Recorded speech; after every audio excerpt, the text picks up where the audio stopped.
By the way, yung gusto ko palang kasi may camera ako. Need ko pala ng bagong lens ito. Di ba?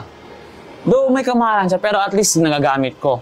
And ito kasi, luma na tong lens na old. By the way, yung Range Rover, pabili ako nun. Kasi yun yung latest ngayon na sasakyan. Kasi yung binili mo...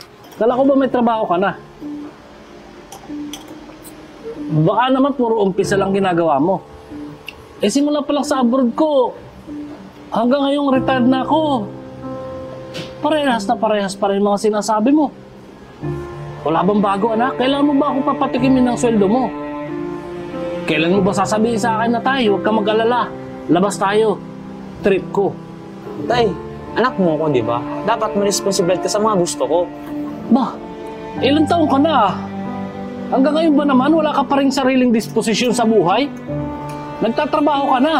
Ang dami-dami pa rin hinihingi sa akin. Camera, cellphone, sasakyan. Hindi mo nga nagawa sunduin ako sa airport nung umuwi ako eh. Anong klase kang panganay? Ikaw pa naman inaasahan ko. Anak naman ng teteng oh. Alam mo, Tay, may trabaho nga ako. Kaso yung kinikita ko, hindi sapat sa mga gusto ko, yung mga luho na gusto ko. Katulad itong kamera, mamahalin to. Hindi sa sapat. Kaya naghihingi ako ng tulong sa'yo. Yun na nga sinasabi ko sa'yo, anak. Macho, naturingan kang panganay. Puro ka naman yata luho. Dapat, kinokontrol mo yung sarili mo. Yun, sinasabi ko sa'yo. Kung hindi kaya ng sweldo mo, kontrol mo yung sarili mo sa mga luho mo. Naturingan kang panganay. Puro ka luho. May trabaho ka. Halos yung gastos mo, mas malaki pa yata sa sweldo mo. O ano? Macho, yung attitude mo na yan. Pinagsasabihan ko kayo, patawa-tawa ka pa. Hindi ko alam kung nangiinsulto ka.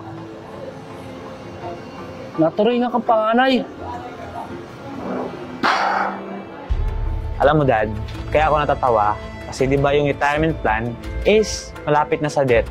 Kaya pagandaan mo na iano yung mga pamana mo sa amin para ma-divide sa equally.